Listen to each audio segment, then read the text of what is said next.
Hello, and good day. Good day to you. So the first video I wanted to make, I don't want to make, I'm not going to make any videos getting to in like all the basics of Photoshop because if there's a lot of basic things that are pretty easy to go out there on YouTube, but I do want to make a kind of maybe a shorter video about some of the very important keyboard shortcuts that I find myself using extremely often and that are just very useful to helping your workflow.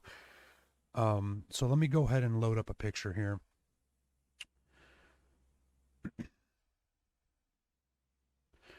So, and I'm just going to load this up so I can run through some keyboard shortcuts with you.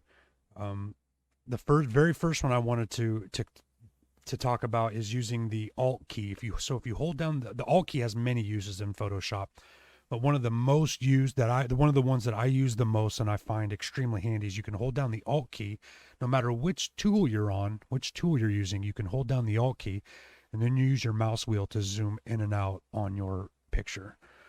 And it's I don't know what the term is for it, but it doesn't always zoom to the center. It zooms to where your cursor is. So if your cursor is up here in the top right, that's where it's going to start zooming to. If your cursor is down here in the bottom left here, that is where it's going to start zooming to. So pretty simple, but extremely handy. Another one that is very simple but extremely handy is the space bar, especially if you're working while you're zoomed in on something like this. If you hold down the space bar, it'll bring up the little hand, and then you can click your mouse while you have the hand tool selected, and you can just move this guy around wherever you want.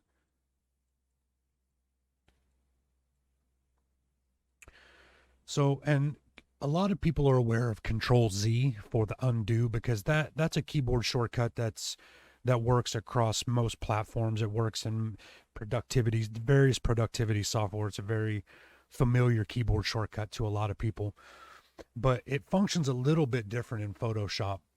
So I'm just going to do that real quick. So I can hit Control Z and it will undo that. But if you, in most programs, like I'll use Microsoft Word as an example, if you were to continue to hit Control Z, it will continue to step backwards and keep undoing your work. It doesn't quite work that way in Photoshop. So let's go ahead and just draw a few lines there.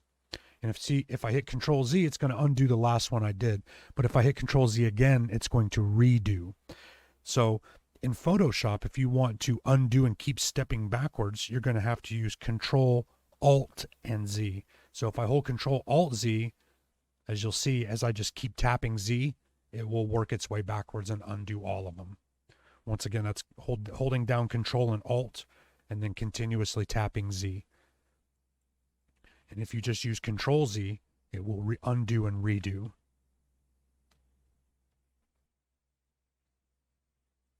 Another one that I find really useful, and it can take a little bit to get used to, but once you get used to it, to me, it's very valuable. If you hold down the Alt key, because let's say you want to change the size of your cursor. Let's say you want that line to be bigger or smaller. I mean, yes, you can come up here and click on the brush tool and use this slider right here to change the size of your brush. See? Another keyboard shortcut that you can use, if you hold down the Alt key and then hold down your right mouse button as if you're going to right click, you can then drag your mouse back and forth to the right and left to increase and decrease the size of your cursor. It is just an extremely useful trick. It took me a little while to get used to it, but once you get used to it, man, it's so handy. It saves you a lot of time and helps your workflow from having to come up here and constantly adjust the size of your brush up here. And even more so, I'm not using it at the moment to record this video, but I have a digital drawing monitor, and getting used to using the button on the monitor in combination with the button on the pen to perform the same function also took a little bit of getting used to. But once I did, man, it's so very useful. And then another thing, I just kind of to wrap things up with the keyboard shortcuts. There's a lot of keyboard shortcuts, earlier I mentioned the Alt key has other uses.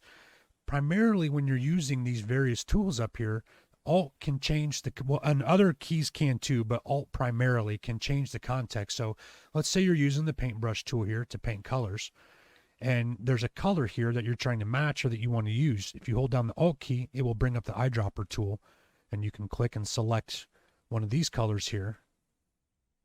See?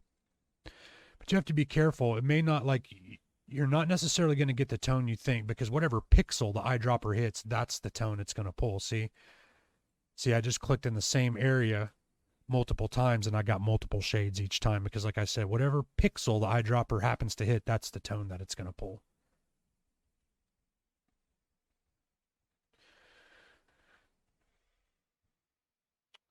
Oh, and then, so for example, if you're using the,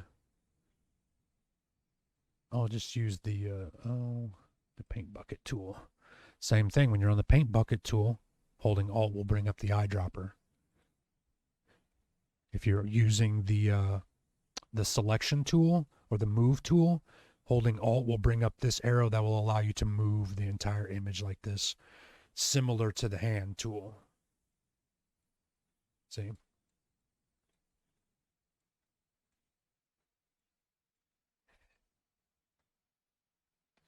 But that's about it for the keyboard shortcuts. It's just a quick video that I wanted to make, because keyboard shortcuts can be very valuable and save you an extreme amount of time in your workflow. Because when it pertains to the laser engraving, a lot of times we're blowing through a lot of images at a time, or you have customers sending you different photographs or custom images they want. So saving time in your workflow can be extremely valuable.